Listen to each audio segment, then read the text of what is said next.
Hi and welcome to today's video about anterior cruciate ligament injuries and how to avoid them. So, sort of firstly how to identify them and then how to avoid them. And I'll get right into this because the reason why you should listen to me is because I've actually done it to myself and only just this year, 2016. So playing a game of basketball, it was one of those freak accidents. On actually probably my stronger leg, to be honest. So, um, but having said that, in only 8 weeks since I've done it, I'm already back to lifting some big weights in the gym. I can do a lot of single leg work. I can do lunges, squats, everything, step ups, run upstairs. I can even run. I'm just sort of at a stage where I'm getting into some plyometrics. I've got to be very careful because it's still fairly early, but a lot of people just don't really rehabilitate their knee injury correctly.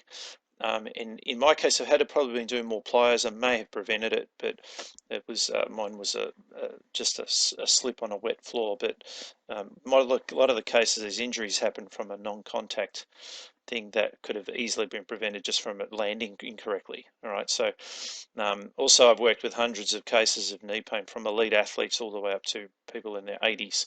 And a lot of the rules for ACL prevention is the same rules that we use for other particular conditions of ITB friction with runners, patellofemoral problems with just general population don't even play sports. All right, so firstly, what causes ACL ruptures or tears? So the most common ways are usually like landing from jumping from single legs usually, and probably the bigger one is this one when you plant your foot on the ground. So it's like cutting, pivoting, twisting, turning, stuff like that. So when you plant your foot into the ground to try and attempt to rotate and change direction, and you put all your body weight on that one leg, and then you try to come around it and go back the other direction. If you have a poor method of stabilizing through the joint there, and it's usually a difference between hamstrings and quadriceps. If the hamstrings don't slow things down, you'll be in lots of trouble, and if the glutes don't align the joint in the correct position, you're in a lot of trouble. So that twisting force across the knee joint, it will be forced to be absorbed by the ACL. When the ACL cannot cope with the force, bang, you're in trouble. All right, so this is why it's very common to sports, because sports like basketball, football, netball require this sort of dynamic cutting, pivoting, jumping, tackling, evading, all those sort of things. And 70% of the time, no one's even touched them. They're just running and they change direction. There's no sort of someone's knocked them over and that's the reason they've gone. They've just banged, they can't stabilize through their own joint. And this is a 9 months to 12 months rehab if you completely tear it. And it's a long way back. And a lot of people don't fully rehabilitate it with what they need to do. So, and for the people who haven't done it before, it's very important that you watch this if you're playing any of these sports, so you don't want to be one of these statistics of people that have had it. So, I'm going to show you some of the common things that you can be aware of so you can avoid it. So, first thing is looking at your posture. I'm not going to go into too much detail on this because there's heaps of other videos on our YouTube channel you can look at for that, but just be aware you can get a lot of clues from that. Weak glutes, you'll hear about in nearly every video I talk about weak glutes and tight hip flexors being along with it.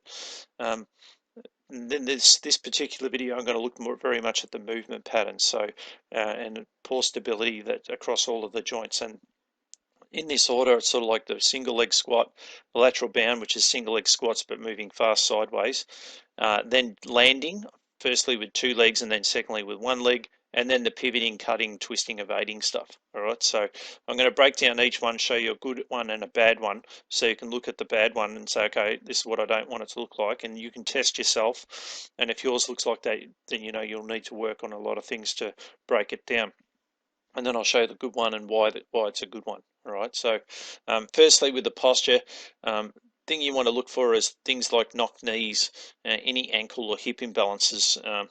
Like I said, there's heaps of articles on our website. You can look at this, and even through YouTube, there's some stuff that I've given to how you can sort of assess yourself on that to find these things to look for and then start correcting them from a static point of view. from a single leg squatting point of view, like this is a good example of good form and bad form. As you can see, Dylan here is good form with the ankle, knee, hip aligned, good posture. So from side on, he's got like that. So this position here is good form, because usually if he lands in that position, he's going to absorb it through the hamstrings and glutes. Usually people who are sitting very upright, they're the ones that take it all through the quadriceps, and they just can't take it, and the ACL goes when they're moving too quick, and you'll end up seeing that sort of thing. All right, that's you just do enough of that and you're in a lot of trouble. All right, so let's take a look at these movement patterns in succession, and then you can get a good idea on the goods and the bad, and then we'll wrap it up at the end. Okay, here's a video we have today of a demonstration of what is an exercise is called lateral bounding. In a general movement context, this would be very common in a sporting arena where you're moving sideways, change of direction. So in the case of the girl in this video, Ellie, she plays tennis and football. In both sports, we're using this sort of a movement all the time. And this is also a very common movement where ACL injuries, like anterior cruciate ligament tears and complete ruptures, usually happen, and it's in this one, and it's also in the other two videos that I'm going to go over. What I'm going to show you here is the demonstration of good form and bad form. So the video on the left is the good one, which will be pretty easy to see in a minute. But basically, we want to maintain a nice alignment through the leg there. This one sort of looks like it's going to be, but you already sort of see signs that it's not. Quite an upright posture versus very well bent over, very low, good center of gravity. So if we watch the good one play out, you'll see that as Ellie jumps over and then the bum sticks out and then maintains that good alignment, and then she'll come back and maintain exactly that alignment again. Now if we watch the poor form, you'll see as you'll see, look at that, bang, and loses her balance. So have a look at the angles here, where that's where massive shearing occurs and huge problems if you're moving at high speed. Very risky. So this is like the risky movement, and you want to use this exercise to teach you how to eliminate the risky movement. You'll also see right at the very end of this bad one, if I get back to it, see how the ankle moves, see how and then it goes over. Sometimes it's the ankle, very much it's like glutes control, but sometimes it's that ankle that really moves around too much that creates all the problems. So you need to have programs that focus on the stability through the entire kinetic chain. So being the ankle, the knee, the knee's the one that caught in the crossfire really. It's everything going on at the hip and the ankle that sort of sets the problems up for the knee. So you need to have simple single leg squat exercises that are broken down easier into hip extensions and things like that, working on your stretches to loosen up, and then ultimately come back to this movement and learn how to do it correctly.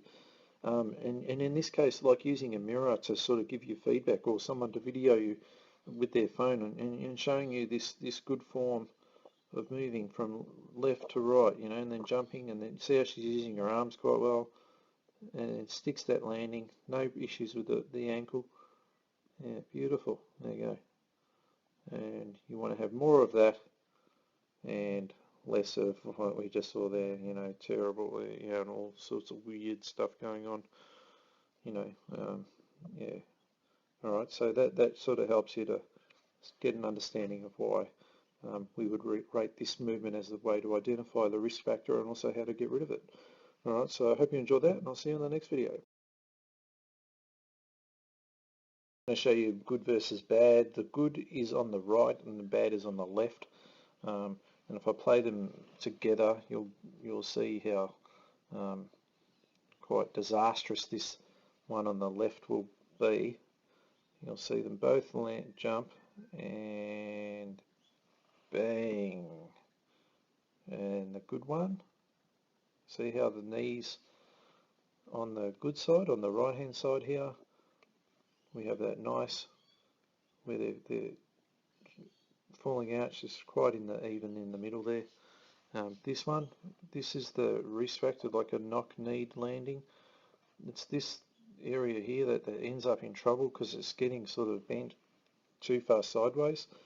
To be able to maintain the alignment in this leg, it's the glutes at the back there, sort of like squeezing together, which then pushes the femur, the thigh bone, out. When the glutes are not strong enough, and the hips dominate, the hips roll the femur in, so the thigh bones sort of roll in instead of maintaining their straight alignment, as you would sort of see through there. All right, so this is again jumping, so pivoting, changing direction from lateral bounds, and landing is often when you'll see it. And you can see if someone does this with two legs, it's 10 times worse when it's done with one leg, which is usually what is done when they're playing the sport. And hence you can see how easily it is to completely rupture an ACL if you do enough of the bad ones. All right, so you can use this exercise as a way to identify the risk and then use exercises to enhance it, come back, retest it to see if you've improved it, and now you're eliminating like a potential chance of acquiring this bad injury, which, trust me, you do not want. All right, so I hope you've enjoyed that video, and I'll see you on the next one. Okay, here's a video that I'm going to show you of like a single leg landing, and you can see we've got the box in the background where I've used like two leg landings and to just make it safer for our trainer so she doesn't do an ACL. I'm going to show you the good and the bad in the same video here of what happens when you land, how you want to keep that alignment, keeping the ankle and the hip working together and just look after that knee. So we'll play it a couple of times. We'll see Ellie as she lands, and she should maintain that nice landing and then jumping straight up as if she's going to landing and then jumping up to catch a ball or something like that. All right, and we'll watch her do it again, and we'll pause at the bottom this time to see if she maintains that alignment. All right, see if she goes.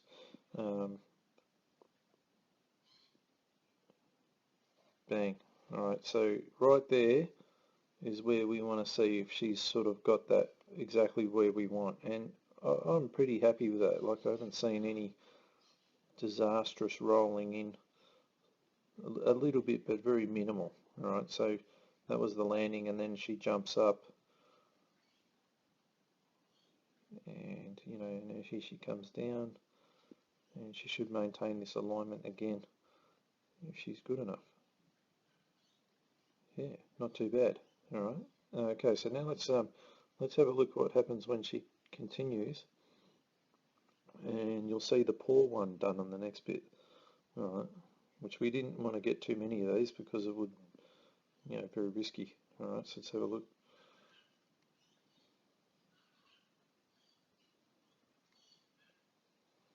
All right, so you can see why I didn't want her to do too many of them.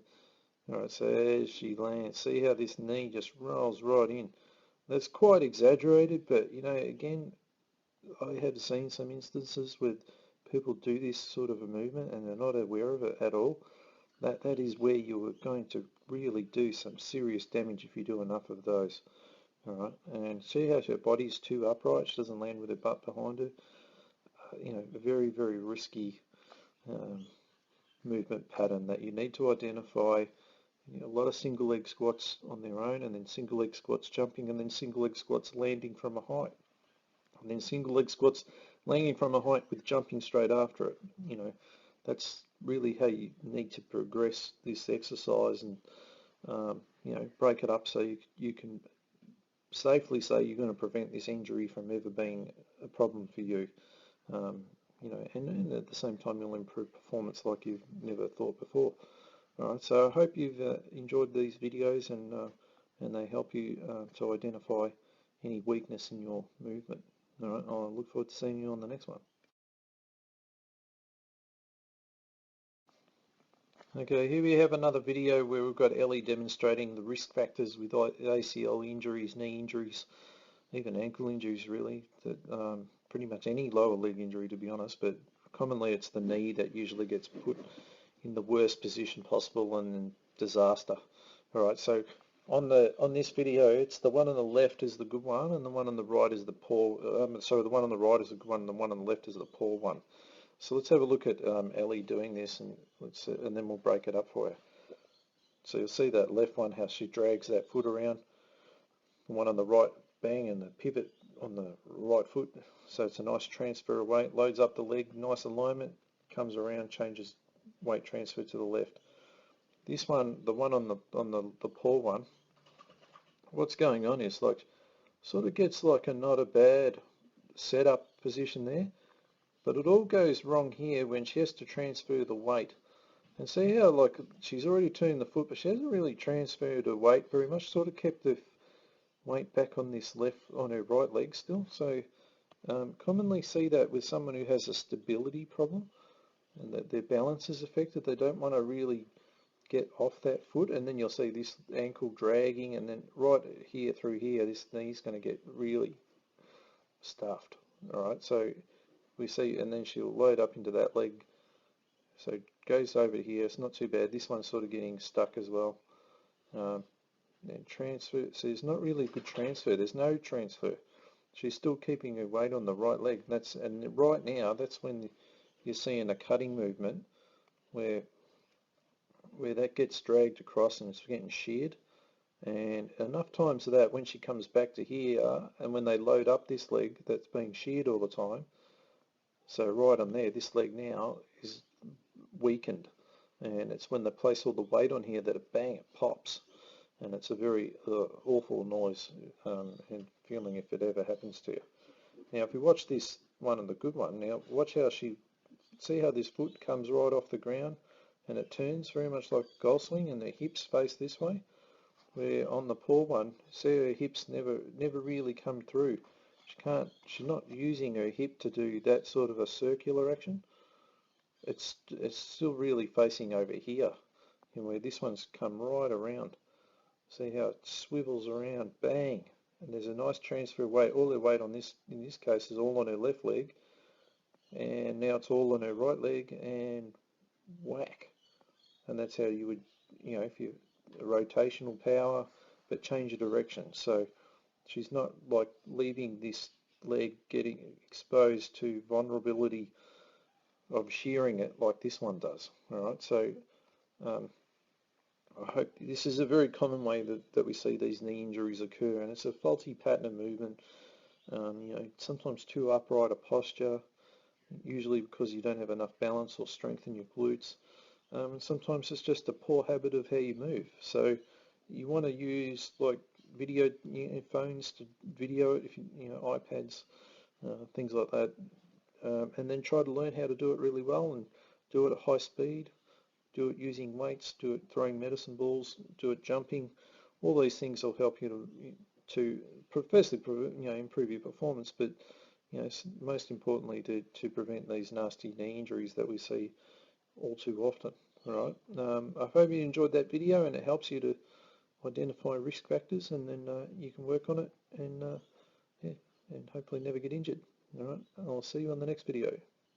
All right, so I hope you enjoyed all of those videos. Now, if you need extra help on any of this stuff, I go through step-by-step process in a video that we created a couple of years ago now, but everything in there, which was very much at the time relating specifically to VMO strengthening, which corrects a lot of this stuff, and glute strengthening and correcting posture.